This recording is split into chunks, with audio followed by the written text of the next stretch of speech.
La palabra de Dios transforma. La palabra de Dios vivifica. La palabra de Dios hace nueva todas las cosas. Queridos hermanos, una vez más el Señor nos permite escuchar su palabra. Y esta palabra está tomada de el primer libro de Reyes, capítulo 8, al capítulo 9. En aquellos días Salomón convocó a palacio en Jerusalén a los ancianos de Israel, a los jefes de tribus, a las cabezas de familia de los israelitas, para trasladar el arca de la alianza del Señor desde la ciudad de David, o sea, Sión.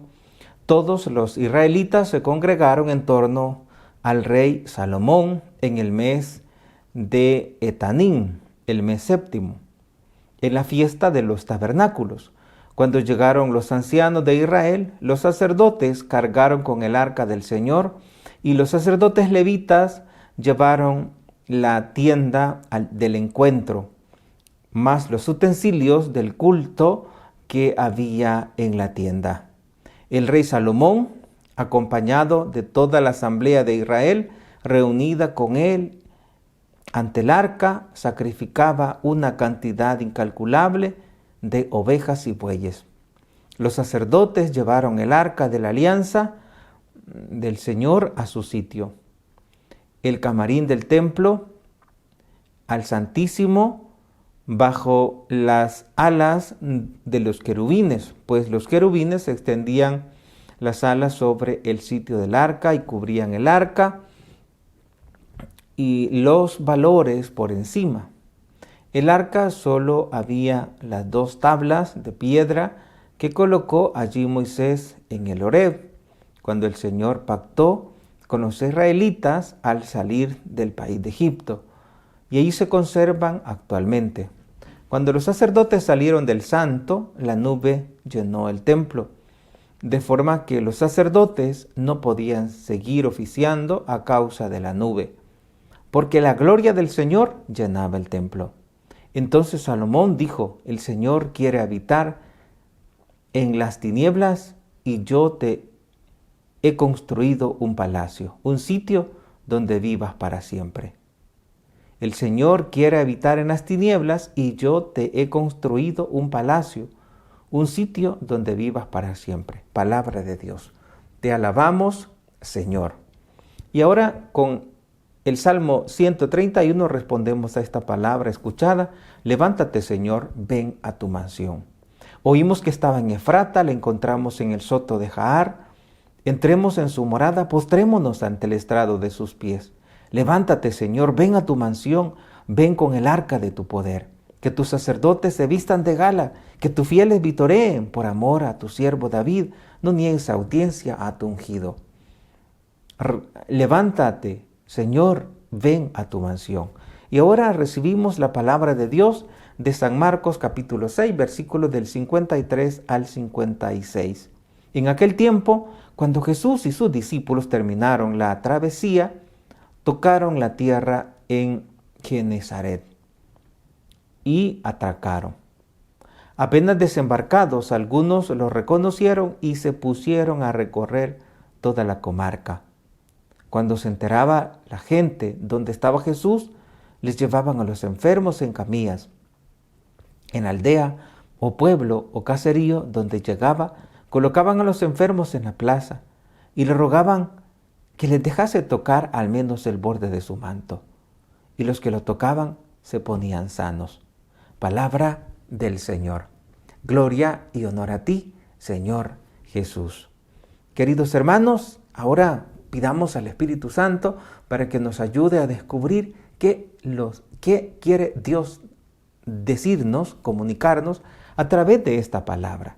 Encontramos en la primera lectura a Salomón dando toda la honra, todo el respeto a la presencia de Dios que se hacía en el arca de la alianza.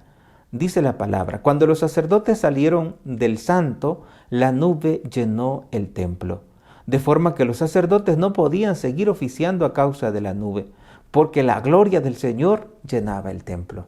Y creo que eso es lo que sucede en cada domingo. La gloria de Dios llena el templo. Y allí en esa gloria y allí en ese templo tenemos que robustecer nuestra fe.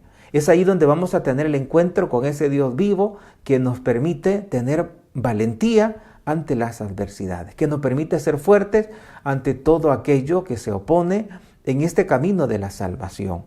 Dice la palabra que la gloria del Señor llenaba el templo. La gloria del Señor. Que esa misma gloria también llene tu vida cada día. Que esa misma gloria también rebustezca tu corazón. De manera que no cedas a la angustia, a la desesperación, que confíes en el Señor, que tengas calma, que tengas siempre la confianza puesta en el Señor. Y eso es lo que les daba la gloria de Dios, la confianza en Dios, es la que les daba la fortaleza a las personas que acudían a Jesús. Dice que cuando se dieron cuenta, dice el Evangelio, que cuando se dieron cuenta que Jesús había llegado, dice que le llevaban a los enfermos en camillas. En la aldea, el pueblo o el caserío donde llegaba, colocaban a los enfermos en la plaza. Imagínense cantidad de enfermos. Y dice, y le rogaban que les dejase tocar al menos el borde de su manto. Y los que lo tocaban se ponían sanos. Cantidad de personas necesitadas en torno a Jesús. Pues ese Jesús, queridos hermanos, del que habla el Evangelio, ese Jesús sigue en medio de nosotros y tenemos que descubrirlo. ¿Y dónde está Jesús? Bueno, Jesús está primordialmente en la Eucaristía. Allí está Jesús en esa capilla de oración perpetua. Allí está Jesús en ese sagrario y allí te espera. Y allí quiere llenarte de esa fortaleza que solo de Él proviene. Jesús está también en la palabra, escuchando la palabra, leyendo las Sagradas Escrituras. Allí fortalecemos nuestra amistad con Dios. Allí fortalecemos nuestra entrega, que debe de ser siempre, cada día, al Señor, ser renovada, cada día renovar esa entrega a nuestro Señor. Dios está en el pobre, en el necesitado. Desde allí nos dice, tengo sed. Desde allí nos permite atenderle. De manera que en aquel tiempo tantos enfermos que se acercaban a Jesús, pues ahora también busquemos a Jesús sintiéndonos necesitados de Él. Y nosotros tenemos un privilegio más grande que tocar el borde de su manto, como lo hizo aquella hemorroísa, aquella mujer que padecía un flujo de sangre y desde hacía mucho tiempo, pero que cuando le tocó el borde de su manto, con esa fe dijo, si yo toco el borde de su manto, yo voy a quedar sana. Y así sucedió. Pues hoy en nuestros días pasa algo sumamente más importante. Gracias a Jesús podemos nosotros ahora acercarnos a la Eucaristía. Podemos acercarnos al mismo Dios, a la misma fuente. Y ahora ya no le tocamos el borde del manto, ahora comemos su cuerpo, bebemos su sangre en Eucaristía. Qué bendición más grande que tenemos los cristianos que creemos en la Santa Eucaristía, en la hostia consagrada. En esa hostia consagrada, allí está Jesús. Allí está aquel que nos trae la salvación. Allí está aquel que quiere llenar nuestras vidas de esa fortaleza y de esa vida. Quiere llenar nuestras vidas de esa vida sobrenatural, de esa vida de felicidad y disipar toda tristeza, toda tiniebla, toda angustia, toda desesperación y buscar en Él esa plenitud. Que la Virgen nos ayude para que la oportunidad que tenemos de acercarnos a Jesús no vaya a ser en vano. Que como estos enfermos, que también nosotros reconozcamos la necesidad espiritual que tenemos de Jesús y que podamos ir a Él, que podamos comerle en la Santa Comunión y con Él ser valientes para todo lo que tenemos que pasar en el día a día, para todos los retos y desafíos que tenemos que afrontar en el día a día. Que la Virgen Santísima te fortalezca y ella te ayude a encontrarse con ese Jesús que sana, a ese Jesús que hace nueva todas las cosas. A ese Jesús que es la palabra encarnada. Y dice el Evangelio al final, y los que lo tocaban se ponían sanos. Los que le tocaban, Dios les curaba. Si tú te acercas, Dios te va a dar una vida nueva. Dios es bueno y su misericordia llega a todas las generaciones.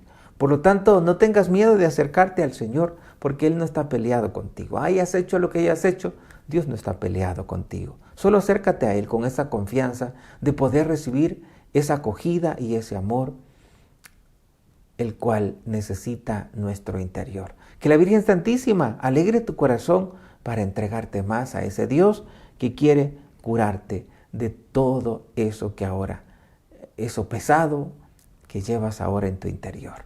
Y yo te bendigo en el nombre del Padre, y del Hijo, y del Espíritu Santo. Amén. Que la Virgen Santísima le guarde en su corazón inmaculado, y vamos a intentar que podamos encontrarnos una vez más a través de este mismo canal el día de mañana, si Dios lo permite.